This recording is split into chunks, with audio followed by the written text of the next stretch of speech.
Pada pertemuan ini kita akan membahas terkait bagaimana cara mengimplementasikan microlearning dan cara menyajikan mikrokonten atau mengantarkan mikrokonten dalam proses pembelajaran. Jadi kalau kita melihat masyarakat kita hari ini, semuanya itu serba menggunakan gadget, baik itu video, games, ataupun foto. Mungkin pada zaman dulu ketika kita belum mengenal yang namanya smartphone, mungkin ketika kita akan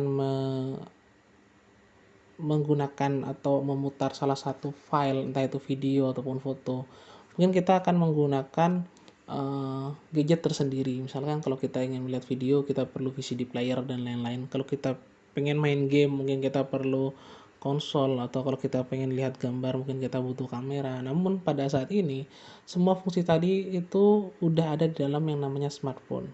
Nah, apa sih sebenarnya fungsi smartphone dengan kaitannya dengan microlearning? Sebenarnya smartphone dan microlearning ini memiliki kaitan yang sangat erat yang akan kita bahas pada video ini. Yang pertama kita akan bahas dulu terkait microlearning terintegrasi. Jadi kalau kita ngomongin microlearning, tentunya ini bermula dari pembelajaran daring. Pembelajaran daring ini banyak dilakukan terutama ketika fase pandemi COVID seperti saat ini. Namun beberapa penelitian terkait pembelajaran daring masih sangat lemah karena hanya menekankan pada situasi pembelajaran daring itu dan bagaimana pembelajaran daring tadi berpengaruh terhadap tercapainya tujuan pembelajaran. Padahal hakikatnya, idealnya pembelajaran daring itu adalah melihat motivasi internal peserta didiknya dalam mengikuti pembelajaran daring. Namun, penelitian ini masih sangat jarang dilakukan. Nah, kalau kita ngomongin motivasi internal, otomatis kita perlu pembelajaran daring yang sesuai dengan kehidupan sehari-hari peserta didik. Maka dari itu ada yang namanya microlearning terintegrasi. Seperti yang kita ketahui, microlearning adalah memecah konsep yang awalnya banyak itu menjadi fragmen-fragmen kecil. Otomatis itu akan lebih mempermudah peserta didik. Nah, sekarang terintegrasi kemana sih gitu maksudnya? Jadi microlearning terintegrasi merupakan sebuah inisiasi situasi pembelajaran yang umumnya merubah teknis dari pembelajaran daring. Kayak gimana maksudnya? Jadi maksudnya integrasi adalah mengintegrasi microlearning tadi dalam gadget yang digunakan sehari-hari. Jadi pada prinsipnya microlearning terintegrasi mempermudah pengaksesan mikrokonten yang telah dibuat. Kalau kita ngomongin video gitu, cara membuat video kemarin gitu berapa menit gitu. Nah, sekarang bagaimana cara menyampaikan video tadi? Apakah pakai komputer gitu? Mungkin komputer akan cenderung lebih ruwet gitu. Sekarang ada yang namanya smartphone. Nah, microlearning terintegrasi itu adalah mengintegrasikan mikrokonten tadi ke dalam smartphone. Maka dari itu muncul istilah lain nanti yang namanya micro mobile learning. Namun kita perlu tahu dulu kapan pertama kali micro learning terintegrasi diterapkan. Ketika kita ngomongin kapan pertama kali micro learning terintegrasi diterapkan, maka pertama kali diterapkan adalah pada tahun 2004. Nah, jadi Gessler dan kawan-kawan melakukan sebuah penelitian di mana Gessler merancang sebuah aktivitas pelatihan. Ada namanya aktivitas inti. Namun sebelum si peserta didik tadi melakukan si aktivitas inti jadi peserta didik harus melakukan beberapa aktivitas kecil yang disebut dengan aktivitas mikro. Nah, ternyata setelah dilakukan kegiatan ini, jadi aktivitas mikro ini sebagai prasyarat gitu untuk melakukan aktivitas inti.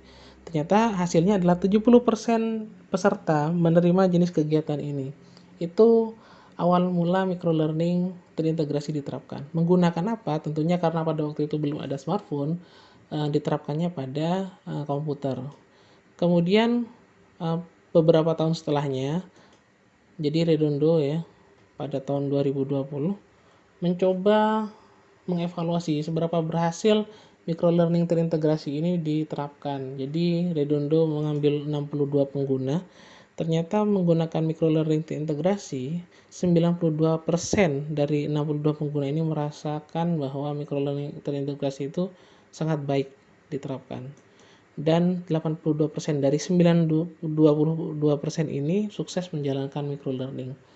Jadi kalau kita ngomongin microlearning, mending diintegrasikan ke dalam gadget yang digunakan sehari-hari.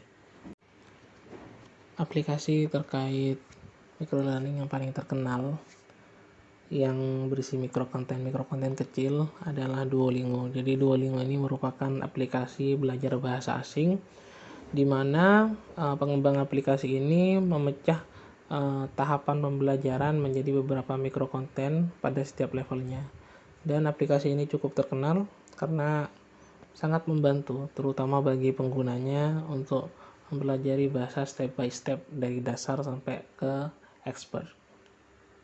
Kemudian kita akan membahas terkait mobile microlearning. Jadi kalau kita ngomongin mobile microlearning, kalau kita ngomongin mobile ya berarti gampang dibawa kemana-mana gitu.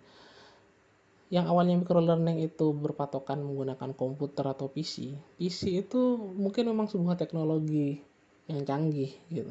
Namun PC tidak bisa dibawa kemana-mana, maka paradigma microlearning tadi perlahan-lahan berubah menjadi mobile microlearning. Mobile microlearning sebenarnya merupakan perpaduan antara mobile learning dan microlearning sehingga muncul istilah mobile microlearning. Jadi yang awalnya menggunakan komputer, pada saat ini microlearning didesain untuk bisa digunakan dimanapun, baik itu menggunakan laptop yang udah dibawa ya, atau menggunakan smartphone. Jadi jenis-jenis mobile microlearning sendiri ada 3. Yang pertama adalah pembelajaran mandiri, di mana peserta didik memutuskan jalur belajar mereka sendiri. Contohnya kayak menggunakan Edmodo, itu termasuk jenis pembelajaran mandiri. Biasanya tidak butuh peranan pendidik di sini, karena si peserta didik bisa menakar sendiri pembelajaran yang akan dia lakukan. Kemudian ada pembelajaran berbasis pertanyaan. Nah, di sini butuh peran pendidik ya. Jadi pendidik pada pembelajaran berbasis pertanyaan ini mengajukan pertanyaan yang berbeda-beda kepada peserta didik dan mereka bebas melakukan segala hal untuk memecahkan permasalahan dalam pertanyaan tersebut. Yang ketiga ada pembelajaran kolaboratif. Jadi prinsipnya di sini adalah kerjasama antar peserta didik. Jadi kalau yang dua ini cenderung bersifat individualistis, yang pembelajaran ketiga ini bersifat kolaboratif.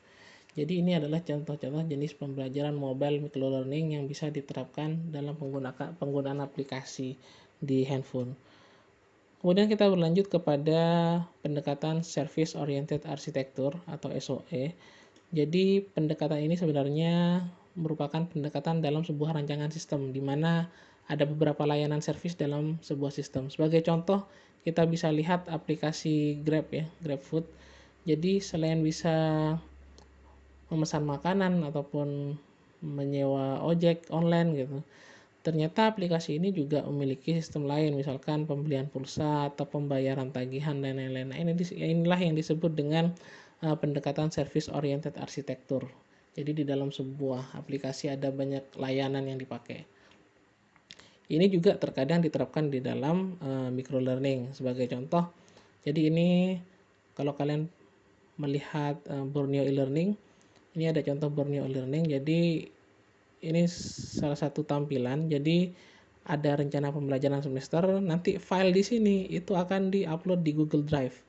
Terus di sini ada buku ya, ada buku akan berada di Google Book atau Play Store, kemudian ada video yang berada di YouTube. Nah, di dalam satu pertemuan atau satu konten e-learning ini ada banyak sumber yang digunakan. Nah, ini yang disebut dengan pendekatan SOE tadi.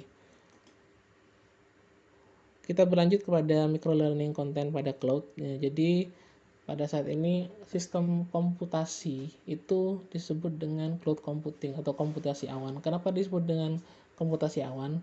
Ini sebenarnya filosofinya ini berasal dari awan. Awan bisa ditemukan di mana aja. Jadi cloud computing itu menerapkan bahwa semua data itu bisa disimpan di satu tempat dan bisa diakses di mana aja. Jadi misalkan kita bisa membagikan file kita ke teman-teman kita dan teman-teman kita bisa mengakses file yang sudah kita bagikan. Jadi sistemnya kayak ada sebuah penyimpanan, namun penyimpanan itu bisa kita atur. Siapa yang bisa melihat penyimpanan itu, siapa yang tidak. Ada beberapa contoh software yang menganut sistem cloud computing. Salah satunya adalah Google Drive. Jadi kita bisa mengupload data kita di situ, menyimpannya dan juga membagikannya. Jadi pada saat ini microlearning content itu sifatnya cloud computing, bisa diakses melalui jaringan internet. Kalau zaman dulu mungkin bisa digunakan pada jaringan lokal aja, sekarang cakupannya lebih luas. Instagram juga merupakan sebuah contoh cloud computing. Jadi Instagram mempunyai data center sendiri untuk menyimpan datanya. Jadi ini sebagai contoh microlearning di Instagram yang menggunakan cloud computing. Jadi si pendidik bisa mengupload sebuah status atau sebuah foto gitu ya. Ini merupakan foto yang disimpan nanti di data center Instagramnya. Kemudian di sini akan ada yang namanya kolom komentar. Kolom komentar inilah nanti yang akan menjadi komunitas virtual di mana pendidik dan peserta didik bisa saling berinteraksi. Jadi cloud computing ini sekaligus menjembatani interaksi antara pendidik dan peserta didik.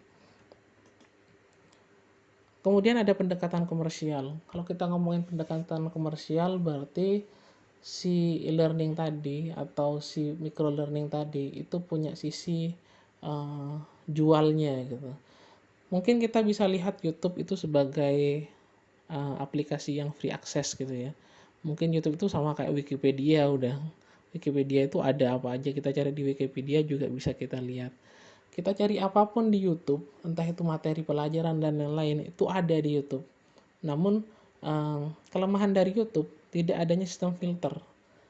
Jadi materi yang ada di YouTube belum tentu isinya benar gitu, karena semua orang bisa mengupload. Maka dari itu muncullah pendekatan komersial. Ada beberapa channel di YouTube gitu ya, yang mereka mempunyai website sendiri. Jadi salah satu contoh channelnya adalah TED dan juga Khan Academy. Jadi mereka channel pendidikan. TED ini biasanya mengundang saintis ataupun pembicara-pembicara terkenal untuk memberikan semacam seminar singkat gitu ya. Mereka berbicara singkat dalam sekian menit gitu. Nah, di sini adalah sisi komersialnya. Berbeda dengan YouTube yang tidak ada filternya, semua orang bisa mengupload sesukanya entah itu benar atau salah. TED itu lebih baik karena yang berbicara di TED itu adalah ahli di bidangnya. Kemudian ada Khan Academy. Khan Academy ini lebih simpel dari TED karena biasanya Khan Academy ini difokuskan kepada para pelajar. Jadi di situ isinya adalah materi-materi pembelajaran yang tentunya juga sudah dicek ya, dicek validitas materinya apakah itu benar atau enggak. Nah, Khan Academy ini sistemnya mirip sama kayak Ruang Guru kalau di Indonesia. Jadi semua orang bisa belajar di situ. Ada beberapa video yang bisa diakses secara gratis di YouTube, ada juga yang bisa diakses secara premium dengan berlangganan di Khan Academy.